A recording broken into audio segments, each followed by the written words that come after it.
È stata presentata in conferenza stampa a Udine, nella Casa della Contadinanza, l'ottava edizione del torneo Fabio Zuccheri, che si svolgerà in diversi campi sportivi della regione, con finali a Palmanova al Polisportivo Comunale Dino Bruseschi dal 19 maggio al 9 giugno. Il torneo Fabio Zuccheri è nato nel 2016 per ricordare Fabio, giovane calciatore di San Vito al Torre, venuto a mancare a soli 20 anni durante un allenamento per le conseguenze di una malformazione cardiaca. Il torneo ha infatti uno scopo benefico e parte dei proventi raccolti andranno in favore di Arca di Padova, Associazione Ricerche Cardiopatie Aritmiche, che ha preso in studio i casi dei campioni sportivi Davide Astori, Pier Mario Morosini, Vigor Bovolenta e proprio Fabio Zuccheri. Il torneo Fabio Zuccheri è organizzato quest'anno dal Donatello Calcio e dal Comitato Amici di Fabio ed è rivolto alla categoria Under 14. Si divide in torneo regionale, che si svolge dal 19 maggio al 1 giugno e si compone di 3 gironi di 4 squadre, e torneo internazionale, che si svolge nelle giornate del 7 e 8 giugno ed è composto da 4 gironi di 3 squadre. Il torneo coinvolge i campi sportivi di 11 comuni della regione, mentre le finali del torneo regionale ed internazionale si svolgeranno nel Polisportivo Comunale Dino Bruseschi di Palmanova. Quest'anno c'è una piccola novità, la società che organizza il torneo non sarà più il San Vito Calcio, ma sarà il Donatello Calcio. La prima volta che usciamo da San Vito, diciamo, e come prima volta bisogna vedere, però abbiamo iniziato, l'organizzazione è in pieno regime e in questo momento sta andando bene. E sono fiducioso che tutto vada bene anche quest'anno, come è sempre andato. Ricordiamo quello che è lo scopo benefico di questa manifestazione, che è in ricordo di tuo figlio Fabio, morto purtroppo a 20 anni per una malformazione cardiaca, e parte dei proventi andranno infatti in favore di questa associazione Arca di Padova, vero Aldino? Sì, ecco, questo è uno scopo, diciamo è lo scopo finale, però lo scopo più vero del torneo, perché il nostro scopo è quello di ricordare sempre Fabio,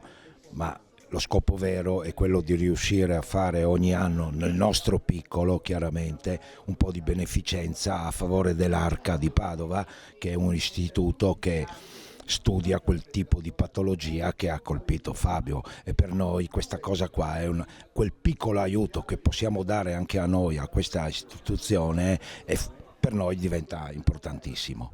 Infatti ci sono anche degli eventi collaterali importanti, un convegno Sport e Salute, vero? Proprio dedicato anche alla malformazione cardiaca dei giovani. Sì, faremo questo convegno Sport e Salute dal titolo Sport e Salute, lo faremo sabato 31 maggio, prima della partita delle vecchie glorie dell'Udinese contro i giornalisti, alle ore 16 in palestra sul campo di gioco a Palmanova, e faremo questo convegno. Ci sarà il professor Tiene, che è un luminare di quel tipo di patologia che ha colpito Fabio e che ha colpito purtroppo tanti giovani atleti. Antonio Di Natale, che assieme a Quest'inverno, quando ci ha chiamato Aldino, ci ha chiesto questa collaborazione. Noi con Aldino e la famiglia siamo amici, diciamo, anche a Extracalcio, non abbiamo esitato due volte. Devo ringraziare anche Renato Nardone, che è il nostro segretario, e Roberto Caisutti, che è il nostro direttore, perché anche grazie a loro si sono adoperati per svolgere tutte le funzioni burocratiche, ricerca squadre, e logistica e tutto. Insieme al comune di Palmanova siamo arrivati a un accordo dove far giocare le finali, che secondo me è una cosa molto bella, perché quell'impianto di Palmanova sarebbe sprecato lasciarlo vuoto. E basta, secondo noi era rispetto per il figlio di Aldino, per Fabio, che tra le varie squadre ha giocato anche da noi, e quindi era il minimo che si poteva fare la collaborazione a questo torneo. Loro sono già un gruppo di ragazzi incredibile, perché hanno passione, voglia e sono proprio compatti tra di loro, e quindi è stato tutto più facile grazie al loro intervento. Totò è molto sensibile anche a queste vicende benefiche, quindi non ha esitato due volte a darci anche lui il suo ok, il suo contributo, e penso che in questi casi qua l'unione fa la forza, e speriamo che venga bene. Come volete far crescere questo torneo nel tempo?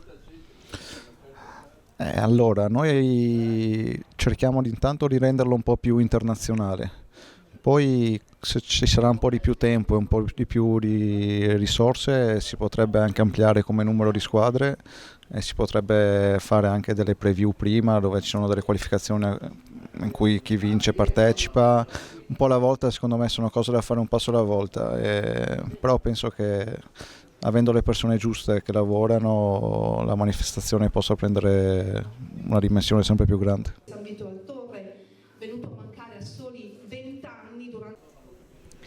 Le finali del torneo Fabio Zuccheri quest'anno si svolgeranno a Palmanova e noi siamo in compagnia dell'assessore allo sport del comune di Palmanova, Thomas Trino. Come accogliete dunque quest'anno questa manifestazione nel vostro comune? Beh, l'accogliamo sicuramente con grande orgoglio, ci fa molto piacere che gli organizzatori di questo torneo abbiano scelto Palmanova come sede principale per le partite di calcio che appunto si disputeranno dal 19 maggio all'8 giugno. È attiva da diversi mesi una collaborazione tra l'amministrazione comunale di Palmanova e il Donatello Calcio, una collaborazione che vedrà i suoi frutti nella prossima stagione calcistica nel polisportivo Dino Bruseschi, che appunto ha visto diversi lavori di manutenzione ordinaria e straordinaria negli ultimi anni. Stiamo ultimando i lavori e finalmente i nostri spogliatoi, i nostri campi di calcio vedranno nuovamente diversi calciatori giocare a Palmanova. Direi prima però che mi stavo dimenticando una cosa molto importante da dirvi che siamo in compagnia di Dario Andrian, che è l'organizzatore della Liga Fabio Zuccheri, perché il torneo esce dai confini e arriva fino a Capoverde, dove si è conclusa la terza edizione con un grande successo, vero Dario? Bah, direi di sì, è un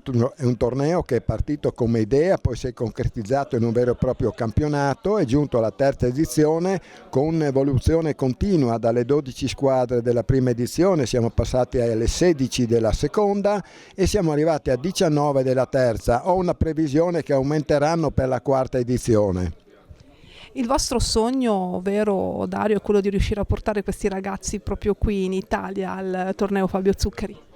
Ma direi che oltre che un sogno dovrebbe essere una realtà, soprattutto per dare ai ragazzi del mondo calcistico giovanile di Capoverde la possibilità di entrare in un contesto internazionale qual è la vetrina di questo campionato, di questo torneo Fabio Zuccheri qui in Friuli. E per dire la verità ci abbiamo provato già 2 volte, ma è difficile trovare i fondi per pagare soprattutto i biglietti aerei per la totalità di una squadra con tutti gli accompagnatori eccetera.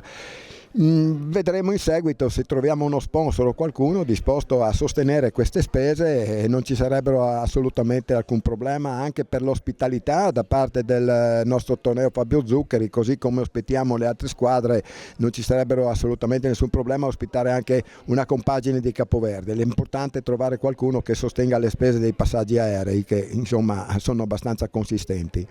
Intanto il torneo Fabio Zuccheri proprio sostiene questi ragazzi, in che modo? Ma diciamo che da oltre 20 anni l'associazione Friuli per Capoverde sostiene il mondo giovanile del calcio e si è un po' evoluta proprio grazie al torneo Fabio Zuccheri qui in Friuli per quanto riguarda la raccolta di equipaggiamenti sportivi che noi forniamo regolarmente ormai da